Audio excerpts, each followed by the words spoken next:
Today's video is sponsored by Raycon. Raycon is an audio electronic company that specializes in headphones that are affordable and used by people like Snoop Dogg. Recently, the company sent me their everyday E25 wireless earbuds, and I've been using them on an almost regular basis. Costing only half of what their competitors offer, they're nice to wear, the audio quality is awesome, the noise reduction is outstanding, and it comes with a nice charging case that can charge the headphones up to 4 times on the go. What I love about them is that whenever I'm painting miniatures, I always have to use my phone in order to listen to podcasts. But with E25s, I can just pop them in and zone out on whatever I'm doing. They have a great hold and a bunch of different fit options so they don't fall out of your ears. They look really sick, and they're low costing for the quality that they give. Best of all, for a limited time, if you use the link buyraycon.com/magiccarp, you can get 15% off your order using code magiccarp15 and pick up your own everyday E25 earbuds today. That's buyraycon.com/magiccarp and get 15% off your order today.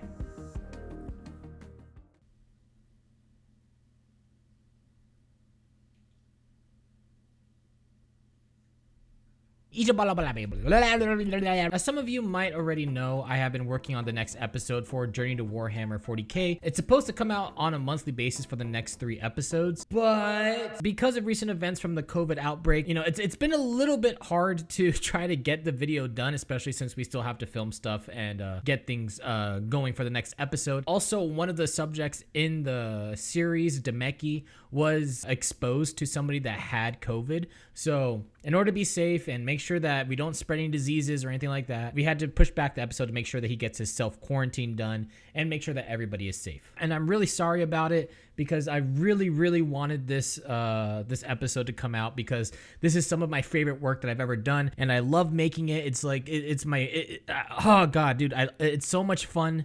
And I feel like that I'm breaking new ground with the series. It's really cool that a lot of people enjoy it, but unfortunately, we just have to hold off on it for a little bit while all this COVID stuff, passes through. Especially since we live in California, and now we are on an entire state lockdown, so we can't go outside and loiter and do things as much as we would want to. We're taking as much precaution as we can, especially since my mom is over the age of 65 now. She actually turned 65 this year, so it's that's right around the peak of when COVID, when it fucking kills people. I hope that you guys understand that we have to put the series on a little bit of a hiatus until everything is good to go. But it doesn't mean that I'm not working on it. I assure you that I'm still working my ass off trying to get the video done and trying to push as much as I can in order to get all the stuff that we need done. It's just taking a little bit longer because of the whole COVID thing. So until then, I thought that it would be fun if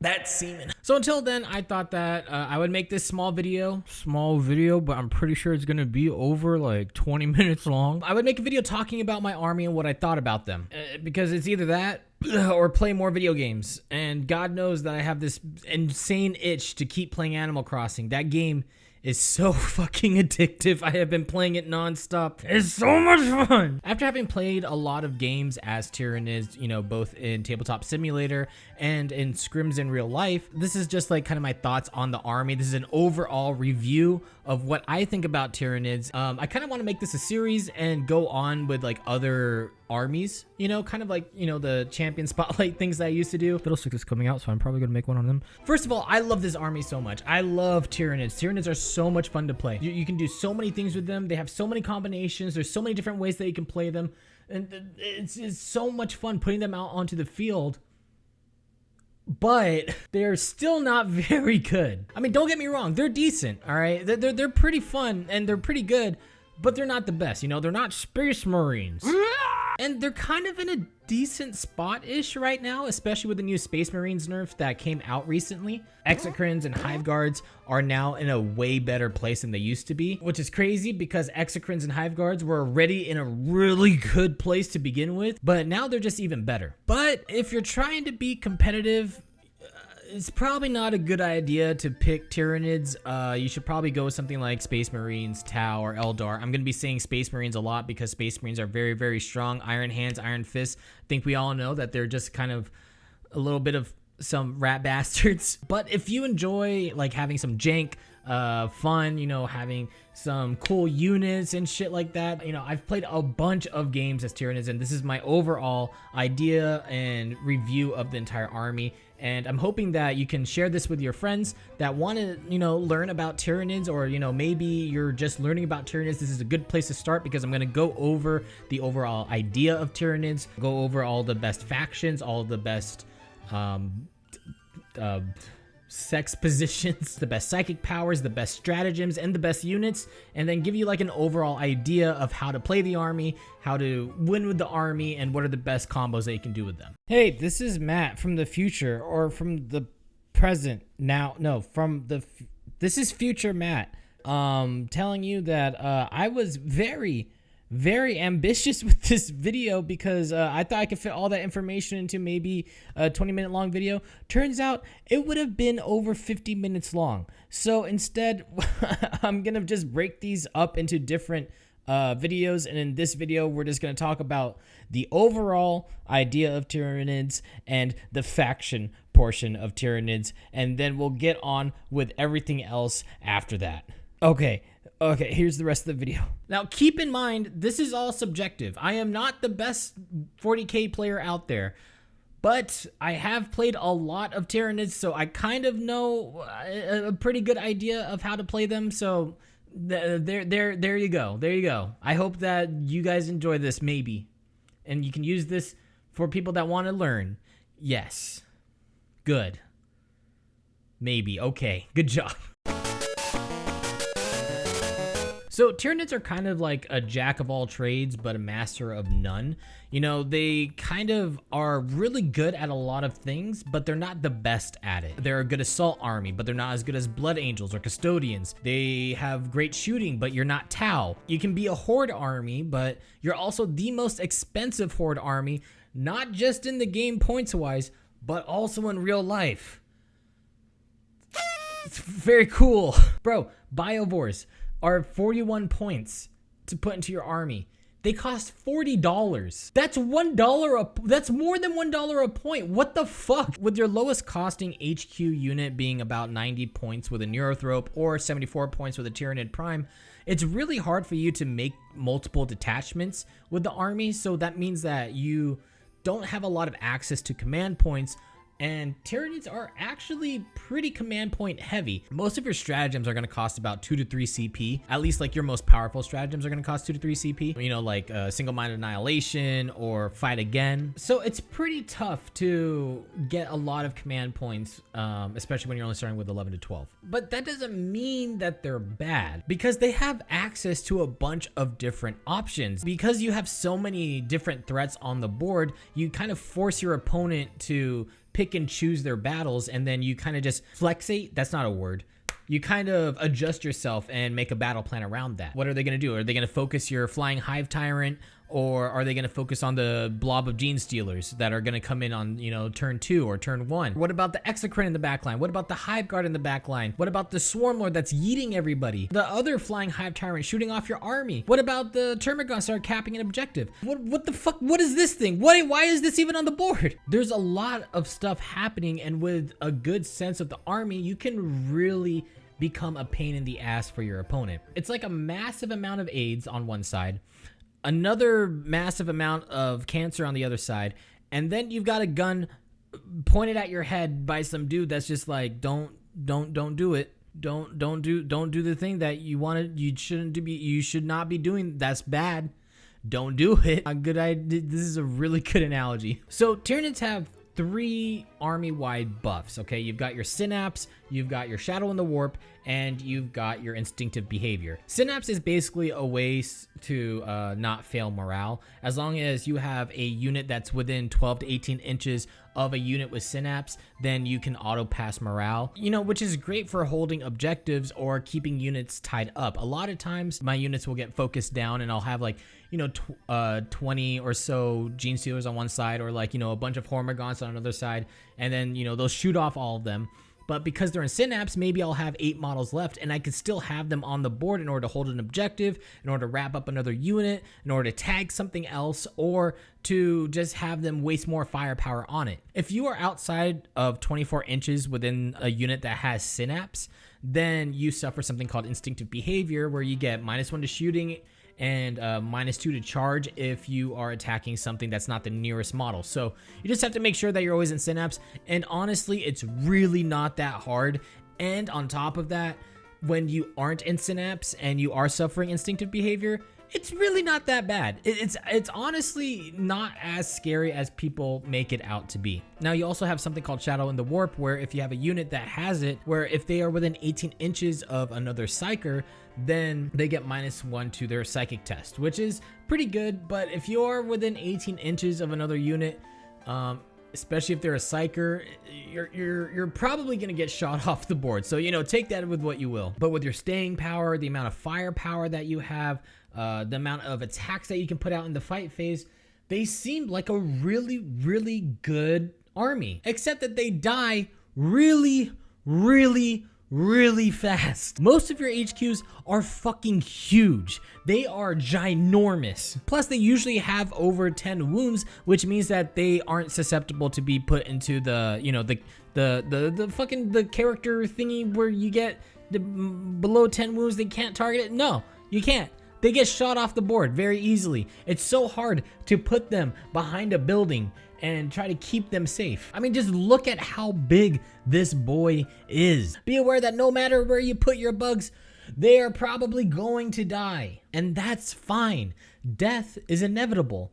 That's why I die every single day, so then I can become immune to it. And a lot of your units have terrible saves. Without access to things like storm shields, the only way that you're going to be getting something like a 3-up invuln is on your Neurothrope, and that's pretty much it. Everything else is probably going to have a 4-up invuln, which is pretty decent, but still a lot of your units have 5-up saves. You know, most of your troops have 6-up saves. I don't think that there's a single unit in the army that has a 2-up save. So it can be pretty difficult, especially since they're so huge, and fucking because they're spiky little pieces of shit, things stick out like everywhere on their body. It's really easy to shoot them, and it's really hard to keep them safe and not, you know, have them die. Oh, you know, I'll just place my dude right here behind this building. Oh, too bad that you can see him through the 2nd-story building. Oh, fuck. Well, looks like he's just gonna fucking explode and die. So just like every army, Tyranids have different factions that they can factions, detachments. They have access to different factions that they can put on your detachments. There, I got it. And you've got 7 to choose from, all with their own different play styles. You've got Behemoth, Kraken, Gorgon, Leviathan, Jormungandr, Hydra, and Kronos. You've also got some custom Hive Fleet shit that you can do because of Blood of Baal. But they're all pretty garbage. Not because they're not bad on their own, but because you don't get access to things like specific faction stratagems or specific faction psychic powers, you know? They're not really that great. And out of all the factions, the best ones are probably going to be Kraken, Behemoth, Leviathan, Kronos, and Jormungandr. Gorgon and Hydra are pretty shitty, and if you want to use them, I suggest actually just doing a custom Hive Fleet adaptation, because Gorgon and Hydra don't really have really great psychic powers or stratagems to use. Now, each faction gives you different options on how you want to play. You've got your Kraken and Behemoth, which is great for assault infantry, Kronos in order to buff up your shooty list, and you've got Leviathan and Jormungandr in order to make sure that your units have more survivability. Kraken lets you move incredibly fast. Getting the ability to roll 3 dice on your advance means you're more than likely going to get a good advance roll for your units and just move all around the board. So this is a great faction to use if you're having a assault heavy detachment, because most of the time when you're running Kraken, you're going to get a first turn charge. That's called an alpha strike. Not only that, but you get the ability to fall back and charge, which is really, really good, because if you are wrapping a unit, you can just fall back on your next turn, shoot that unit, and then charge something else or recharge that same unit. It's actually a pretty good extra buff that you get with the faction that you can pull off some pretty good gotcha moments. Plus, the Kraken exclusive stratagem is actually fucking bonkers. It's like every time that's what they should just name the stratagem. You get to double your advance roll for 1 CP.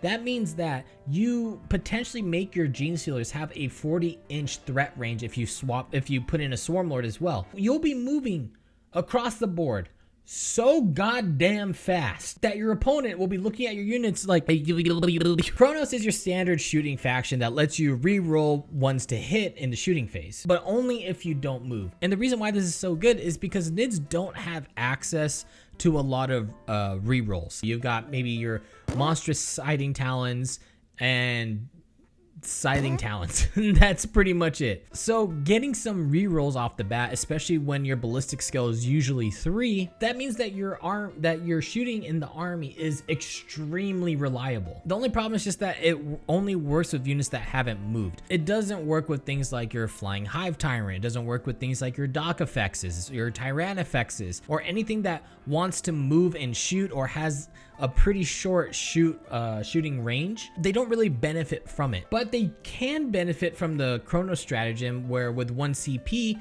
you can make it so then an enemy has to only roll 1 dice when doing a psychic test. Yeah, I know, it's crazy. I don't know why the Chronos specific stratagem has nothing to do with shooting. Why? So that's pretty good. And if you do all of that, if you get the -1 to psychic test, they can only roll 1 dice, and fucking you can also deny it. If they still get their psychic power off, you should just never go to Las Vegas, because the second that you step into a casino, the fucking world will goddamn explode. Now, Behemoth is by far my favorite faction, but only because of the psychic power that you get with it, because Unstoppable Hunger is really, really good. Because all you're getting with this faction is to re-roll failed charges.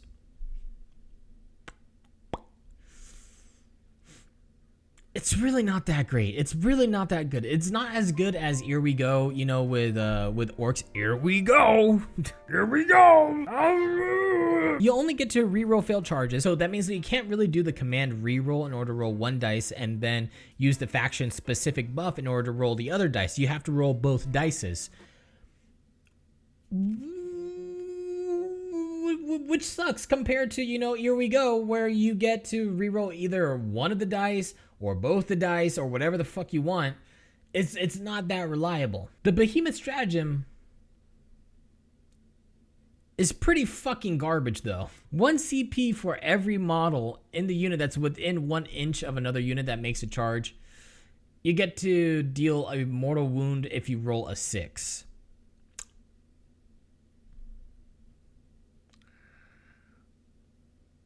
That's pretty bad. Leviathan gives you a 6-up feel no pain as long as you are 6 inches within a synapse creature.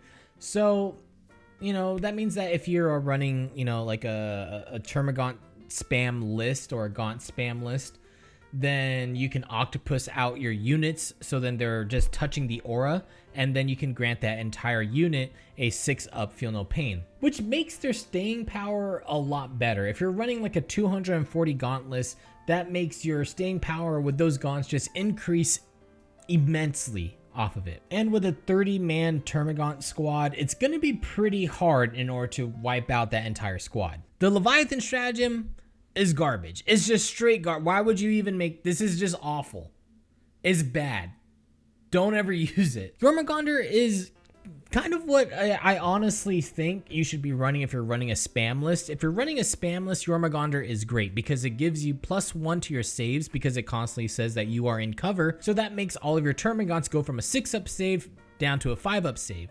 And then you can still cast Catalyst on them to give a 5-up Feel No Pain. So you have a 5-up save termagant with a 5-up Feel No Pain. Now that immediately makes your units a lot more resilient. Just they are actually termagants with a 5-up save and a 5-up Feel No Pain is surprisingly resilient. And whenever you're running something like Tyranid warriors, this should be the faction that you put them in because it makes their 4-up save, which is really bad for an elite troop, to go down to a 3-up save, which makes it, you know, a little bit better, makes them stay on the board a little bit longer. The stratagem for them, the enemy below, is actually pretty good. For 1 CP, you can add an extra unit into a Trigun Deep Strike, which means that you can go from only having 9 Tyranid warriors pop up to 18 Tyranid warriors pop up and shooting off, you know, their strength 5 death spitters, -1 AP, 1 damage each, hitting on 4s because they don't have a Tyranid prime, but you can also bring in a Tyranid prime as well, so then you'd be hitting on 3s. It's pretty good. It's pretty fucking good. You know, it's not the best, but it is definitely something that you could play around with. And those are the factions. You know, they're pretty good. They're not the best. They're not extremely overpowered, but you can do some really cool stuff when you combo it with other things like stratagems and psychic powers. Because you've got some psychic powers that are just way too good to pass up. You know, you've got Unstoppable Hunger, Synaptic Lure, Symbiostorm, even Lurking Maws. All of them are faction-specific psychic powers that are just so amazing. Unstoppable Hunger is so good. Symbiostorm is so good. And like I can't even imagine playing Nids anymore without having access to those psychic powers. And that's what really brings them over the top to making those factions even stronger. But that's something that we'll talk about in the next episode. For this episode, that is all the factions. Behemoth is great, Kraken is great, Kronos is great, Jormungandr is great, Leviathan's okay, Gorgon and Hydra, just toss them out the window, they're all garbage. Custom Hive Fleets, they're not that great. If you're really thinking about running Gorgon and Hydra, I would suggest running a custom Hive Fleet instead, just because you'll probably get more value out of it. But besides that, that's what I think are the best factions for Tyranids. Do you agree? Do you disagree? Do you think that the fucking custom Hive Fleets should be considered more, or are you on the same page as me? And so yeah, that's it for this video. Thank you guys for watching. If you guys like this video, please make sure you leave a thumbs up. Let me know that you guys enjoy this type of content. I do like making these videos because it's really interesting to me. So in the next video, we'll talk about the best psychic powers and then also the best stratagems, and then in the video after that, then we'll talk about the overall idea about Tyranids and then also the best units. That's it. Thank you guys for watching. I truly do appreciate it. If you guys like this video, leave a thumbs up. Let me know. Leave a comment down below. And I'll talk to you guys in the next video. Bye-bye. Squeeze.